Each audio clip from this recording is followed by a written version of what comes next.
بسم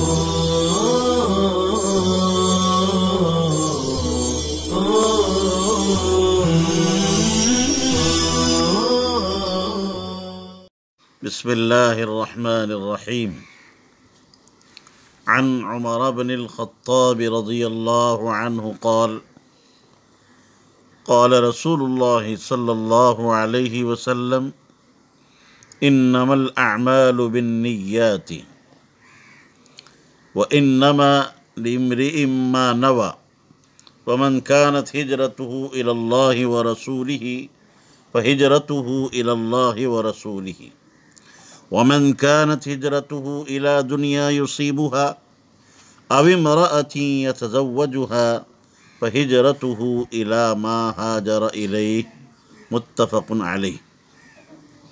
حضرت عمر بن خطاب رضی اللہ تعالی عنہ سے روایت ہے، وہ فرماتے ہیں کہ رسول اللہ صلی اللہ علیہ وسلم نے ارشاد فرمایا انما الاعمال بالنیات، تمام اعمال کا مدار نیتوں پر ہے، اور انسان کے لیے بس وہی چیز ہوگی جس کی اس نے نیت کی ہوگی۔ چنانچہ جس کی ہجرت اللہ اور اس کے رسول کی طرف ہوگی تو اس کی ہجرت اللہ اور اس کے رسول کی طرف ہے، اور جس کی ہجرت کا مقصد دنیا طلبی، دنیا کا حصول ہو، یا کسی عورت سے شادی مقصود ہو، تو اس کی ہجرت اسی چیز کی طرف ہے جس کی طرف اس نے ہجرت کی ہے۔ متفق علیہ۔ یہاں پر ایک سوال پیدا ہو رہا ہے کہ صاحب مشکات نے اپنے خطبہ کتاب کے بعد فوری طور پر کتاب الایمان سے پہلے اس حدیث کو کیوں ذکر کیا؟ تو اس کا جواب یاد رکھیں کہ یہ حدیث تمام کتب احادیث کا دیباچہ کہلاتی ہے، جسے عربی زبان میں طلیعۃ کتب الحدیث کہا جاتا ہے۔ تمام ہی مصنفین کے لیے انسب یہی ہے کہ وہ اپنے کتاب کا افتتاح اور آغاز انما الاعمال بالنیات سے کرے۔ صاحب مشکات نے بھی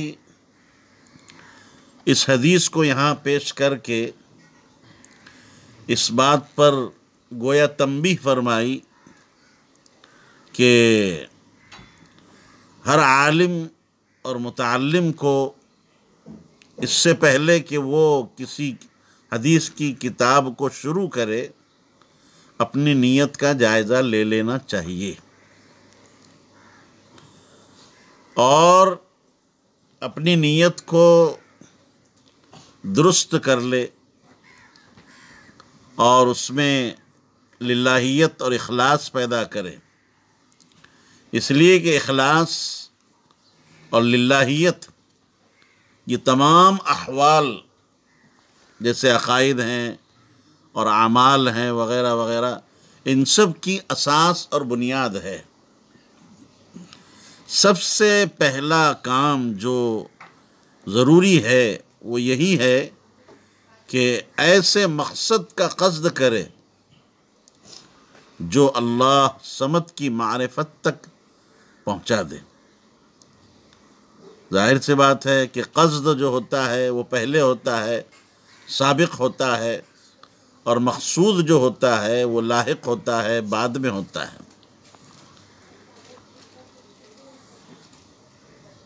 طالب حدیث نبی پاک صلی اللہ علیہ وسلم کی طرف ہجرت کرنے والے کے حکم میں ہے، گویا کہ طالب حدیث مہاجر ہے، مہاجر کے حکم میں ہے، اس لیے اس طالب حدیث کے لیے لازم ہے، ضروری ہے کہ وہ اخلاص کی رعایت کرے تاکہ مقام اختصاص کو پہنچے۔ ظاہر سی بات ہے، اخلاص ہوگا تو مقام اختصاص حاصل ہوگا۔ صاحب مشکات نے اپنی اس کتاب کو یعنی مشکات کو اس حدیث سے جو شروع فرمایا ہے وہ علامہ بغوی رحمۃ اللہ علیہ کی اقتداء اور اتباع اور اقتفاء میں، نہ کہ امام بخاری کی متابعت۔ اس بات کو خود علامہ ابن حجر نے بیان کیا ہے۔ یہ حدیث بہت ہی اہم اور ذی شان ہے۔ حضرت امام شافعی رحمہ اللہ اس کے بارے میں ارشاد فرماتے ہیں کہ یہ حدیث، اس حدیث میں نصف علم داخل ہے۔ اب آپ کہیں گے نصف علم کس طرح داخل ہے؟ تو یاد رکھیں ملا علی قاری رحمۃ اللہ علیہ نے اس کی وجہ یوں بیان فرمائی ہے کہ دو چیزیں ہیں، ایک ہے نیت اور دوسرے ہے عمل۔ نیت یہ قلب کی فرما برداری کا نام ہے، اور اس کے بالمقابل عمل یہ اعضاء اور جوارح کی فرما برداری کا نام ہے۔ تو دو چیزیں الگ الگ ہوئی، دو ہوئی، ایک نیت اور دوسرے عمل۔ لہذا اس حدیث میں چونکہ نیت کا بیان ہے، اس وجہ سے یہ نصف علم اس میں داخل ہے۔ یا یہ کہ دین کا ایک ظاہر ہے اور ایک باطن ہے، دین کا ایک ظاہر ہے اور ایک باطن ہے، اور دین کا ظاہر علم ہے، اور نیت جو ہے یہ باطنی چیز ہے۔ اس اعتبار سے بھی نیت دین کا نصف ہوا۔ یہ ایک بات ہو گئی۔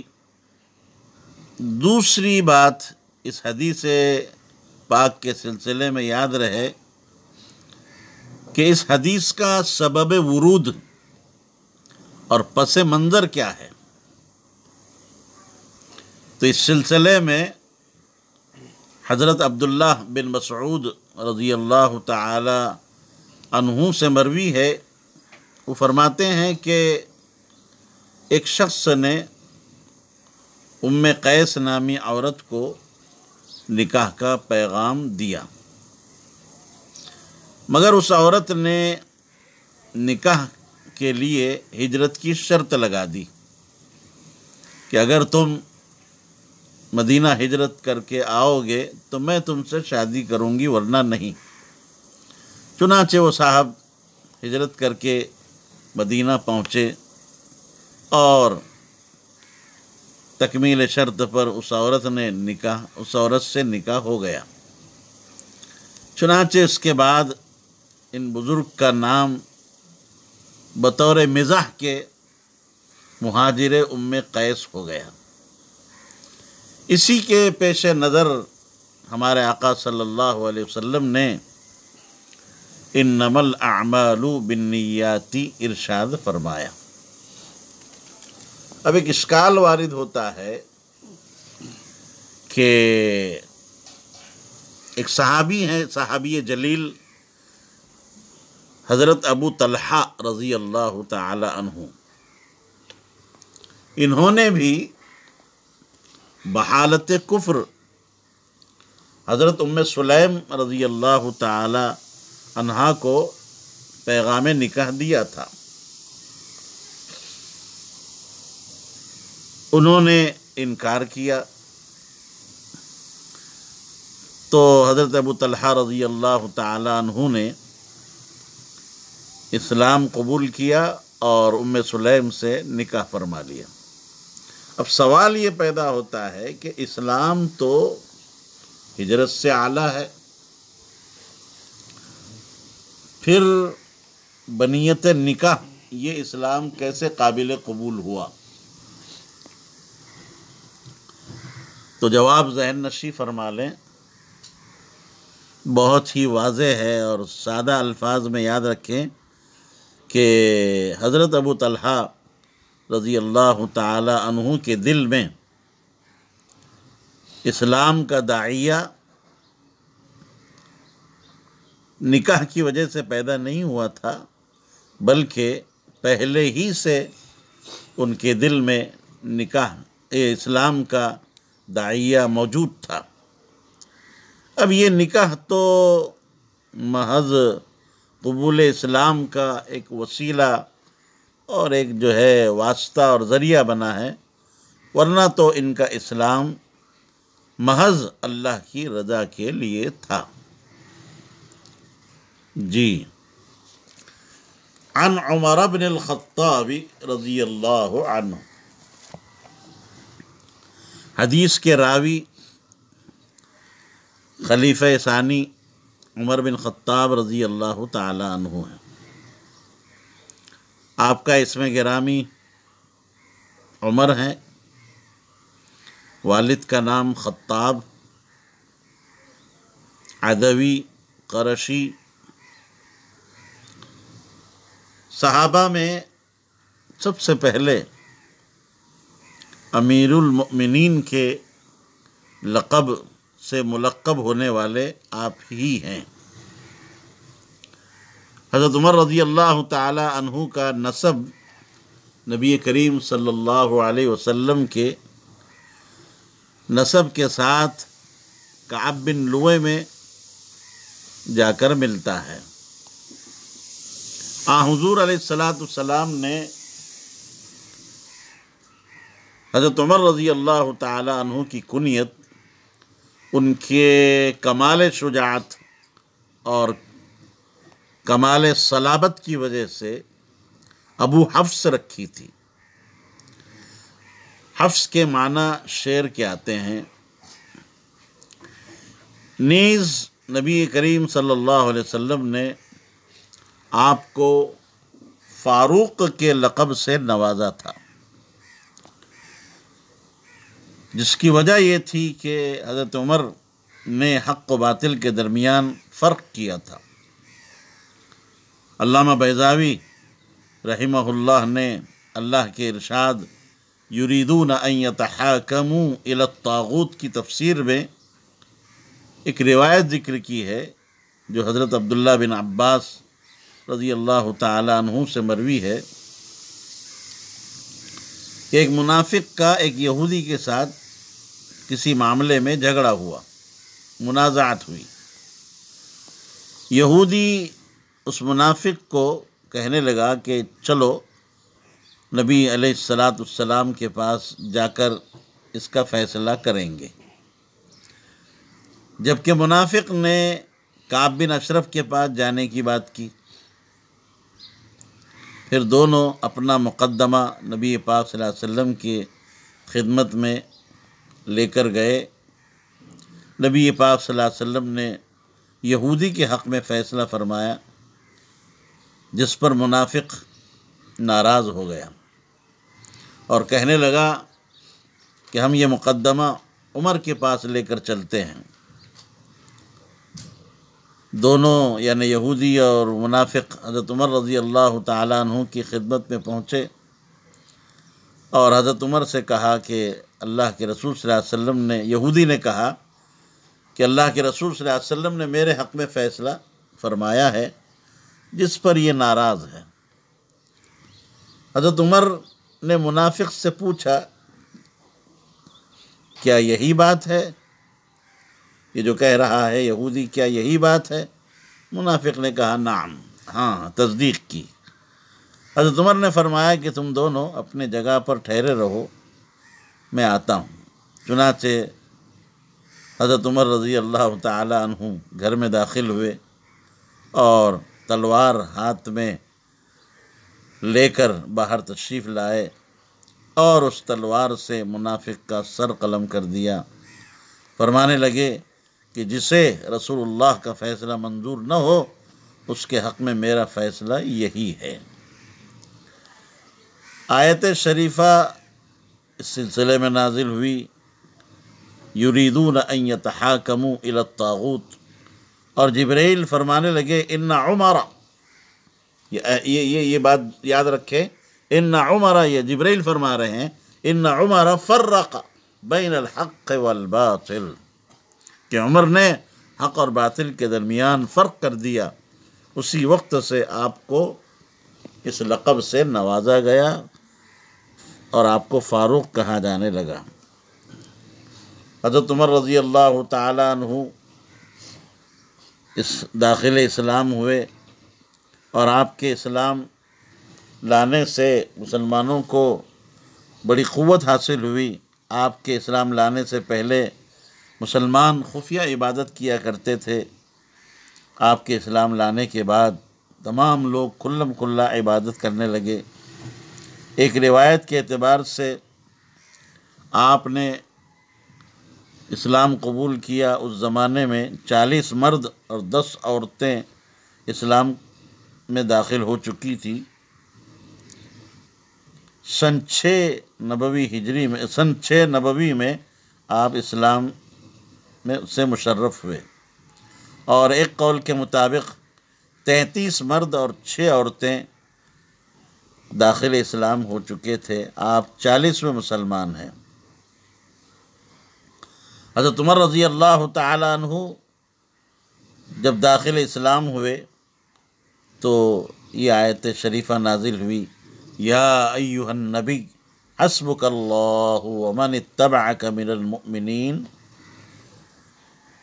حضرت ابوبکر صدیق رضی اللہ تعالیٰ عنہ کی وفات کے بعد سن 13 ہجری میں تمام مسلمانوں نے بالاتفاق آپ کو اپنا امیر تسلیم کیا۔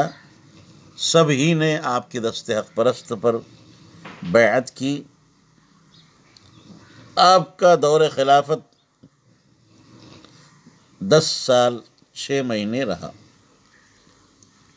مگر اس مختصر سی مدت میں فتوحات کثیرہ ہوئی اور بہت سارے علاقے مسلمانوں کے قبضے میں آئے۔ پھر سن 23 ہجری میں 27 ذی الحجہ بدھ کے روز فجر کی نماز کا وقت بحالت امامت مدینہ منورہ میں مغیرہ بن شعبہ رضی اللہ تعالیٰ عنہ کے غلام ابو لولو نے حضرت عمر پر برچھے کے ذریعے سے حملہ کیا، اور بڑا شدید حملہ تھا۔ حضرت عمر رضی اللہ تعالیٰ عنہ شہید ہو گئے۔ اس وقت آپ کی عمر 63 برس تھی۔ آپ کی نماز جنازہ حضرت صہیب رومی رضی اللہ تعالیٰ عنہ نے پڑھائی۔ آپ کی کل مرویات احادیث مرفوعہ 537 ہیں۔ صحیحین میں کل 81 روایات ہیں، جن میں سے 26 متفق علیہ، بخاری نے 34 کو بیان کیا ہے اور مسلم نے 21 کو۔